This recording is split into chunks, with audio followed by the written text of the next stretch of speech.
Baba, tunakupea mioyo yetu tukaweze kuibadilisha ili tukaweze kutenda mema na kukupendeza. Tunakuomba Bwana ukaweze kuendelea kunena nasi kwa kupitia kwa neno lako. Nami nisimame kama chombo chako unapotunenea Bwana, kwa Yesu Kristo Bwana wetu. Bwana Yesu asifiwe sana. Nisalimie. Bwana Yesu asifiwe sana.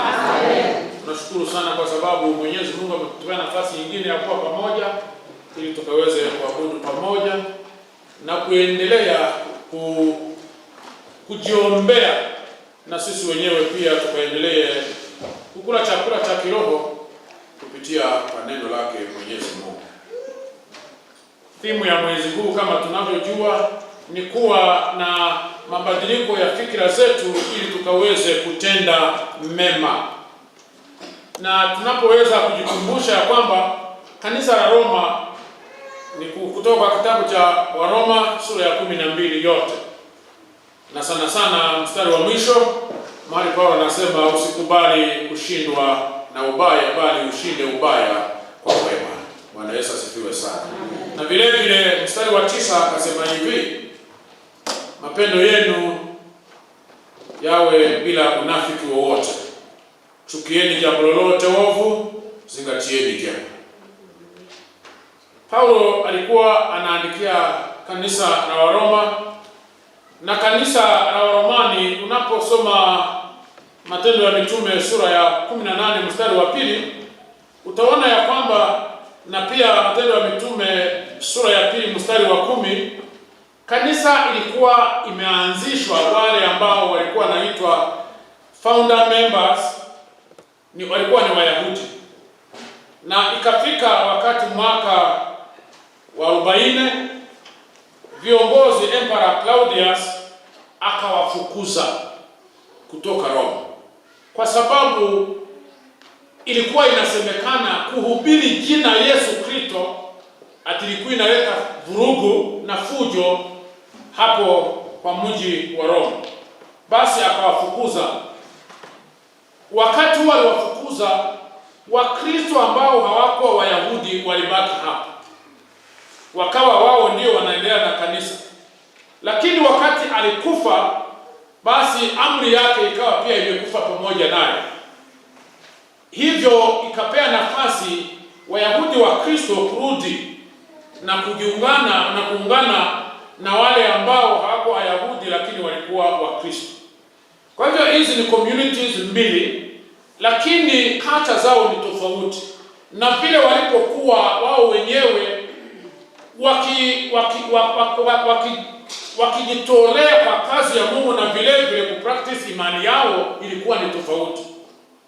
Umeona vile tulikuwa tunaimba tukisifu Bwana, nilikuwa nangojea kuona wale wa present worship wakipinduka. Sasa kuna vile wale wa Korinto wanajua kuimba hiyo wimbo sana sana, hiyo yenye mlikuwa mnaimba wakati Atidiko alirudi kwa vestry. Nilikuwa nangojea kuona wa engineer akipinduka, lakini pengine akawa amefungiwa na piu na hizi pius, na nilikuwa nangojea kuona hizo kipinduka. Kuna vile wanapinduka, naona kweli huyu mtu hapo kwa roho ulikuwa hakuna endo nafungia. Lakini madhani ya gosho, kuna pengine unafika hapa na sasa wanaangalia wanatazama, wanaona watu hii ni nini wanafanya, kwa sababu wao wanataka kuimba tu hiyo ya kuimba, ukienda pole na umesimama hivi, na ni vyema. Kwa hivyo si ati huyu sio Mkristo, si ati huyu sio Mkristo, bali vile tu wao vile wana express imani yao ni tofauti.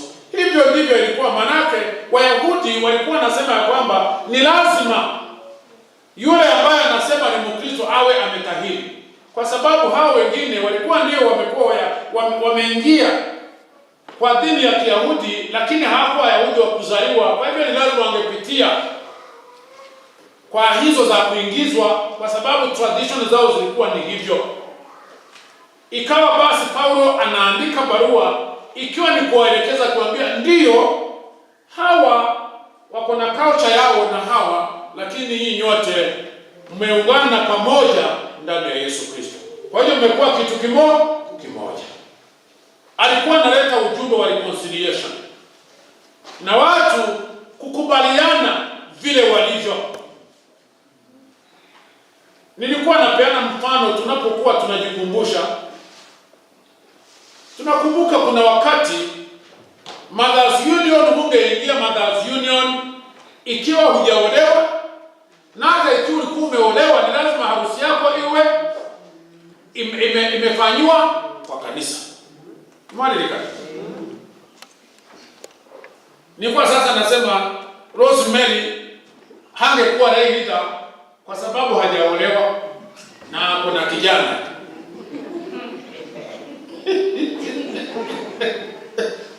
Haingewezekana, ilikuwa ni hivyo, hangekuwa lay leader.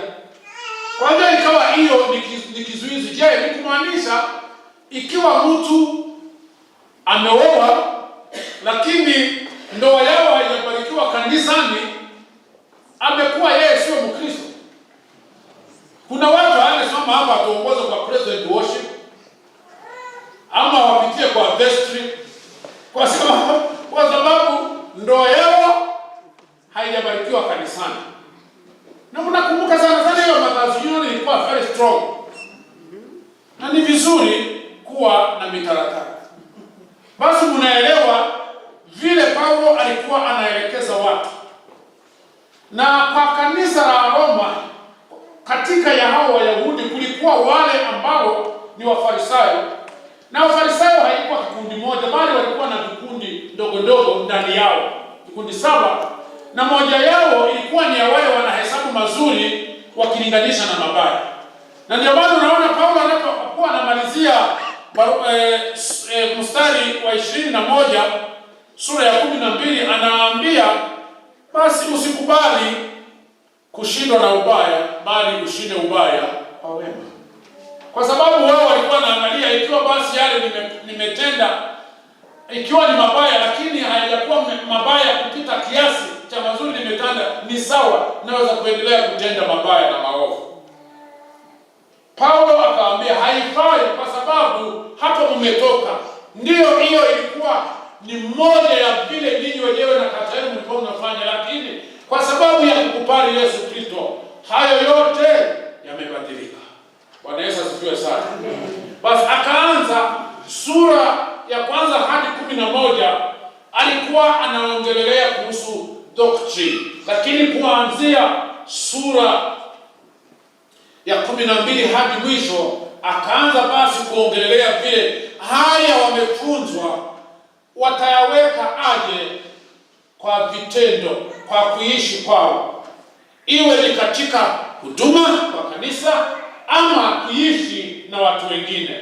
Mstari wa 3 hadi mstari wa 8 anaongelea kuweka hayo wamefunzwa kwa kutumikia Mungu kanisani. Na ndipo basi alipokuwa akisema kwa hayo basi, mstari wa kwanza, kulingana na yale ameelezea yote, ya kwamba tumeokoka kwa kukubali imani kwa wema wa Mungu tu amekuokoa. Si ati kuna mazuri nimetenda, si ati kuna mazuri umetenda. Ni neema ya Bwana, madhani ya Bwana. Ni neema tu ndio tumeokoka.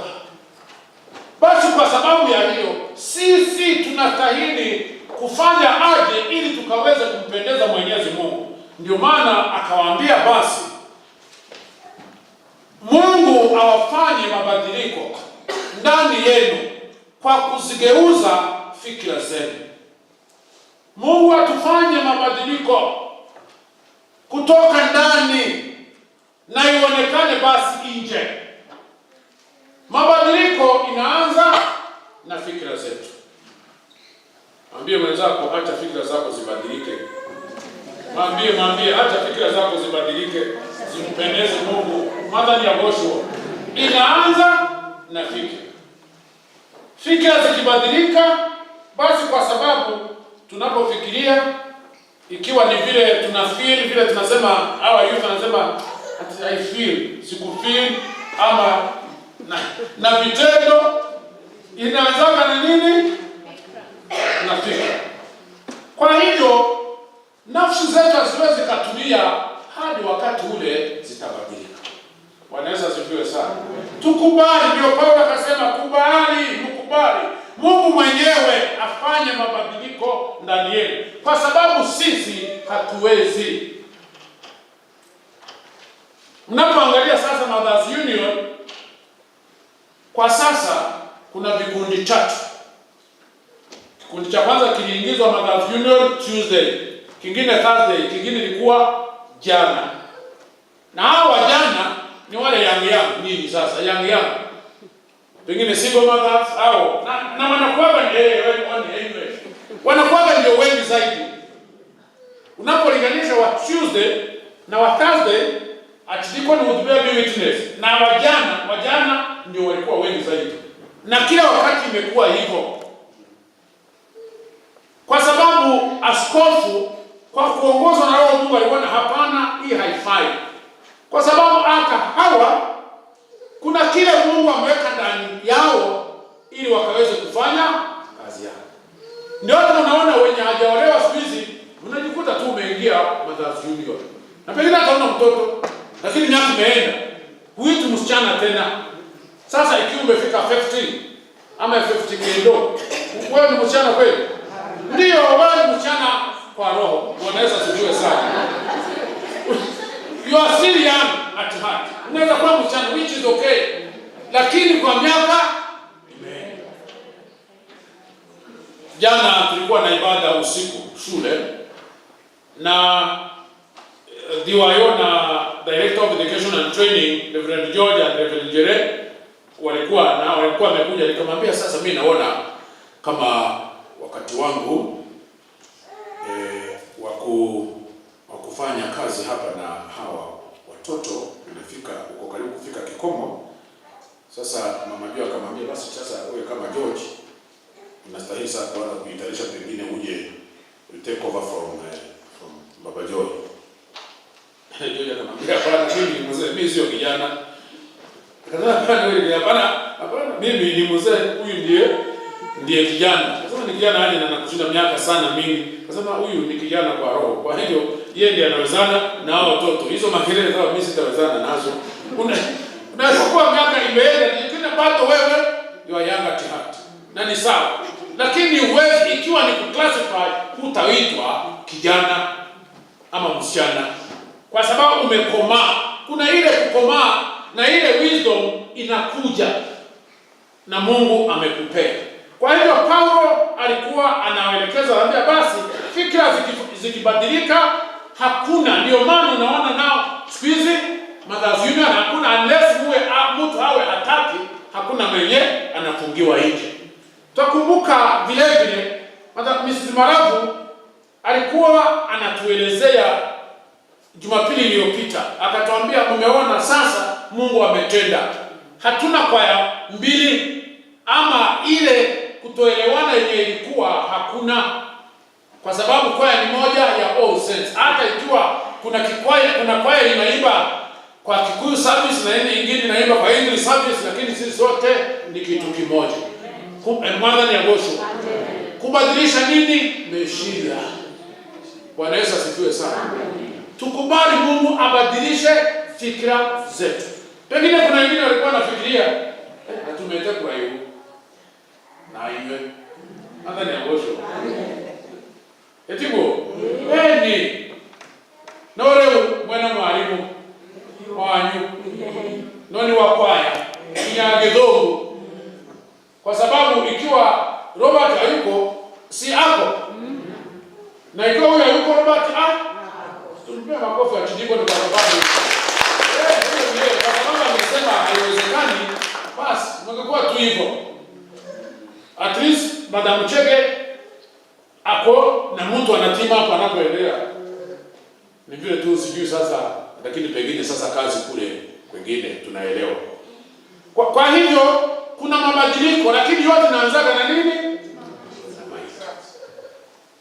Kuna wengine wanataka kufikiria hawezi wakaingia kwa kwaya waimbe. Hawezi wakaingia kwa present worship, at present worship ni wasichana kama Kashiko.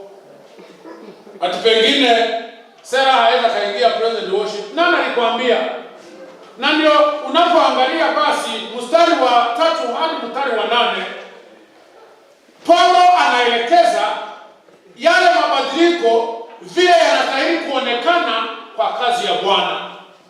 Yale mabadiliko yanastahili kuonekana kwa kazi ya Bwana, akisema ya kwamba kila mtu ako na kipawa cha kufanya kazi ya Bwana. Ambie mwenzako, uko na kipawa cha kufanya kazi ya Bwana. Uko na kipawa cha kufanya kazi. Ginya ile waros. Ginya bukinya. Amen. Ile watu ni kana ile wakumbe. Wako na vipawa. Ginya nyina waro. Amen. Mwanaweza asifiwe sana. Amen. Ni baloni sisi wenyewe. Naongelea kuhusu kila mmoja wetu uko na kipawa kufanya kazi ya Bwana. Pengine hutaweza kukaa hapo upige saxophone, pengine hutaweza kukaa hapo uprojector zao vitore zitashika mambo mengine, unatereza unaona umefinya kwingine. Pengine hutaweza kusimama hapo uongoze present worship kama waandia. Bata pengine kivinji kipawa chako ni kama kuwa mzee wa kanisa ambaye unapanga watu na unahakikisha ya kwamba tukitoka sisi offer tree yote imechukuliwa na mwenye anafaa. Mnaenda mnahesabu. Pengine kipawa chako ni ya kuja kupanguza hapa na pale kuhakikisha ya kwamba hakuna vumbi. Kila mtu ako na kipawa alipewa na Mwenyezi Mungu. Na mkono ikiwa na shida, mwili yote inafili. Nilikuwa naambia watu tunapokuwa tunaingia kwa ibada ya kizungu, atiniko akaniambia tulipokuwa kabla tujaingia ile homa yangu imekataa kuenda. Nikamwambia ni vile hujatafuta nafasi kupumzike vilivyo. Sasa hata daktari aliniambia hivyo. Kama basi next time utaenda kwa daktari, utakuwa kuja kuelezea nini na nini utakuwa nalipa. Kwa sababu si nimemwambia kabla hajaniambia, aliambia na daktari. Sasa pengine daktari nimlipe 5,000, mimi nitakuitisha. So, kwa hivyo kwa sababu ya uchovu mwili yote inafili. Unajisikia hata ikiwa ni kwenda kuanguka unasikia mguu haitoki kwa kitanda uiteremshe kwa sababu ya uchovu. Hivyo ndivyo wakati mmoja wetu amekosa kufanya ile kazi Mungu amemuitia, kanisa yote inafeli. Kwa hivyo wewe ujiulize, kazi yako ni gani hekaluni mwa Mwenyezi Mungu? Kazi yako ni gani? Na huenda ikawa utasaidiwa na wengine kwambia, lakini mimi naona wewe wagane you are good at this. Na mbona hujawahi fanya hii na hii na hii? Hata kila wakati tunashinda kwa nini hujaingia present worship? Kila miaka nimekuwa tu nikijiuliza, ama hutaki kuwa pamoja na kijana yako ati kwa sababu miaka imeenda. Si nimezungumzia kuhusu miaka. Sio miaka wa engineer. Ni wanyita. Ni si Madam Sheke has been training with the choir. Si ni ukweli? Je, asingejitokezea na apewe nafasi ingejulikana ya kwamba anaweza kuongoza kwaya? Haingejulikana. Basi wewe mwenyewe nami tujiulize, ni kazi gani Mungu ametuitia tunastahili kufanya katika kanisa la Mwenyezi Mungu. Ngoja nisiingie ndani sana kwa sababu mtu angezungumzia mengi ya kujua kwamba kwa mfano hatuwezi kufanya kazi yote hekaluni mwa Mwenyezi Mungu. Wakati mwingine wakati Elizabeth akolive na pengine mshiri hayuko kucheza keyboard, kwa hivyo Kamau hapo akicheza keyboard sana kwa ibada ya midweek, wale wanakuja kwa ibada ya Wednesday wanajua. Sasa unakuta Kamau hapo ni lazima acheze kinanda na ni lazima project unatoka kwa stanza moja ile kwa nyingine inakuwa dibara. Ama pengine tuko huko naongoza ibada alafu una project wakati mwingine sasa unakuta imeenda na kutoka kwa nyimbo uingie kwa liturgy inakataa kuingiana vile inastahili kuenda. Kwa nini? Kwa sababu siwezi nikafanya kazi yote. Mengine tutaendelea kuzungumzia, ngoja niende kwa pati nyingine ya kwamba hii kubadilisha kwa fikra zetu inastahili kuonekana kwa vile tunaishi na wengine. Na kuanzia mstari wa 9 hadi 21 mahali tumesomewa, ndio Paulo anawaelekeza na akiwaambia mapendo yenu na yawe bila unafiki wowote. Sincere love. Na mzingatie mema, mchukie mabaya. Zingatia mema. Ukiweza kunisaidia uambie mwenzako chukia mabaya na uzingatie mema. Chukia mabaya na uzingatie mema. Na upendo hawezi ukaonekana kwangu tu, ni lazima kuwe na watu wengine wa Kristo. Kwa hivyo ndipo tunasema sisi tunaishi aje? Je, upendo wangu ni upendo ambao huna unafiki? Sincere love. Na Paulo akasema ikiwa basi sisi wenyewe tunastahili kuwa watu wa kuvutia wengine ndani ya Kristo, na hapo ni jambo nzito kuvutia wengine ndani ya wokovu, kwa sababu wataangalia huyu alikuwa kanisani akihubiri, ama alikuwa kanisani akiongoza praise and worship, ama alikuwa kanisani akiongoza kwaya ama akiimba kwa kwaya, lakini matendo yake baada ya kwaya, baada ya ibada hayawezi yakavutia. Muulize mwenzako, je, maisha yako yanavutia wengine kwa Kristo? Muulize, je, maisha yako yanavutia wengine kwa Kristo? Uko tu mahali uko umeajiriwa kwa Pius ukichuna majani, matendo yako yanavutia wengine kwa Kristo? Mahali unaishi, wale ambao umeajiri, kwa wale ambao wako na uwezo wa kuajiri wengine, je, matendo yako yanavutia wale umeajiri?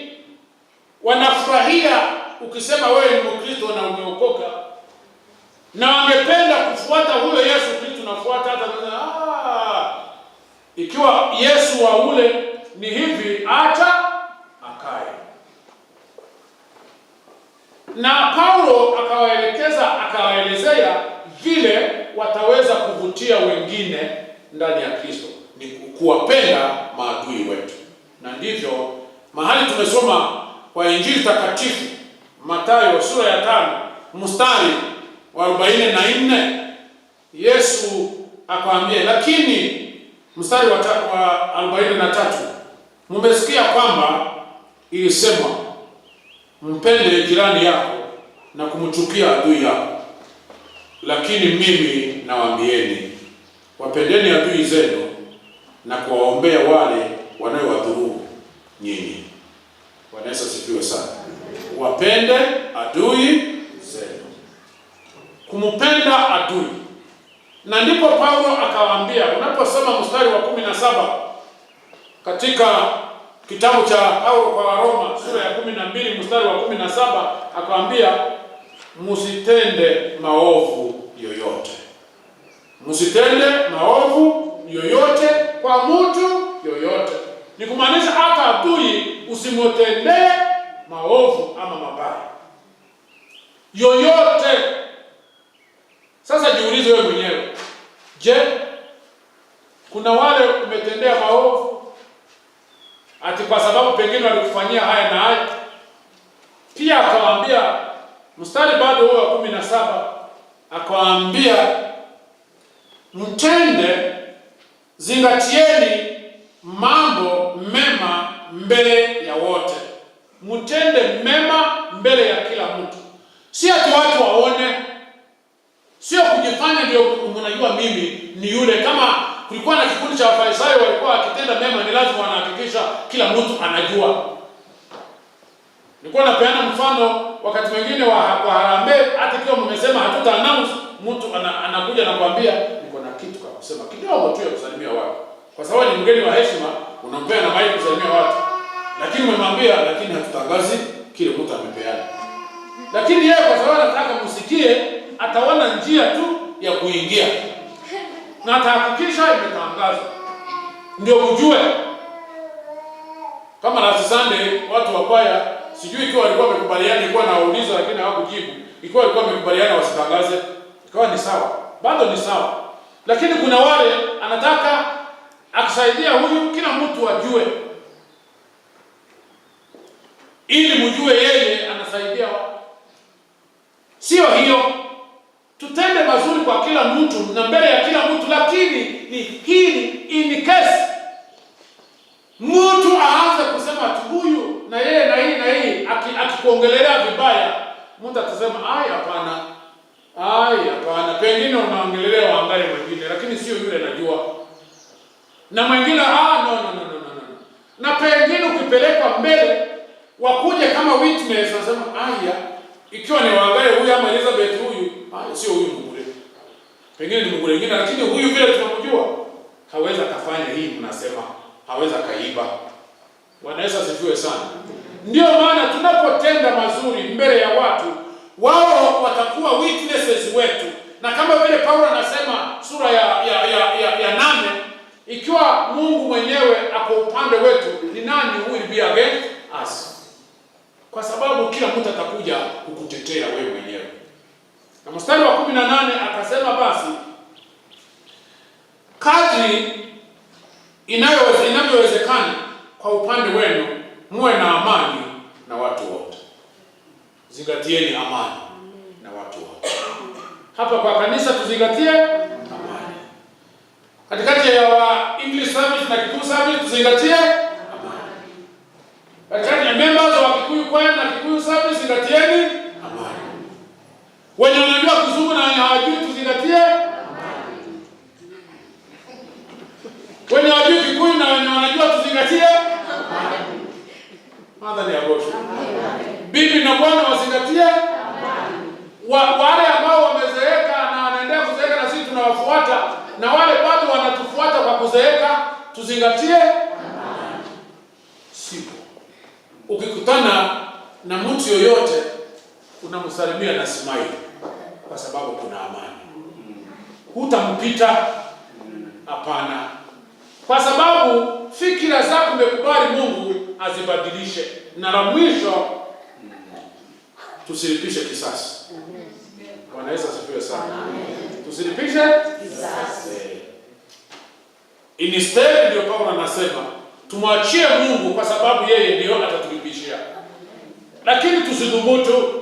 Ni kweli huenda ikawa kuna mtu alikuumiza roho na hata kukuumiza mwili, msamehe na umwachie Mungu. Bwana Yesu asifiwe sana. Msamehe na umwachie Mungu. Nataka kusimamia hapa. Lakini niache hii swali kwa kila mmoja wetu. Je, saa hii inventory ikikuja na Mungu aanze sasa kuita jina kwa jina, je, utaonekana ya kwamba wewe mwenyewe umekubali fikra zako zibadilike ili ukaweze kushinda mabaya kwa mema, ama unaendelea kushindwa na mabaya? Wewe umesimama wapi? Nataka tuchukue na dakika moja tu. Wewe ujiulize umesimama wapi? Tumeona ya kwamba wale wa Kristo vile walirudi, Wayahudi wa Kristo walirudi Roma. Paulo alikuwa anaelekeza na wale wengine wenye hawakuwa Wayahudi ya kwamba ni lazima waishi kama kitu kimoja wanapozingatia amani. Wasitende mabaya wanapolipisha kisasi, bali wazingatie mema na washinde mabaya kwa mema. Kwa sababu tumekubali Mungu mwenyewe abadilishe fikira zetu. Kwa sababu hapo ndipo mambo yote yanatoka. Jiulize na muombe Mwenyezi Mungu, ikiwa kuna mahali ulipungukiwa, basi akujie mchana wa leo, ili mwezi usiishe ukiwa bado kuna mabaya unaendelea kushikilia, kuna mtu unaendelea kushikilia, ukisema alikufanyia, alikutendea ama hakukufanyia, kuja muachilia. Achilia ili Mungu akaweza kuweka huru. Baba, tunakushukuru kwa sababu umetunenea na utaendelea kutunenea. Tuwezeshe kushinda mabaya kwa mazuri. Tuzingatie na tuendelee kushikilia mazuri Bwana. Tujiepushe na yale mabaya. Na wewe Baba Mfalme, kwa sababu wewe ndio ubadilisha mioyo, utaendelea kufanya hivyo kwa kila mmoja wetu. Kwa sababu tumeomba kwa Yesu Kristo Bwana wetu. Amen.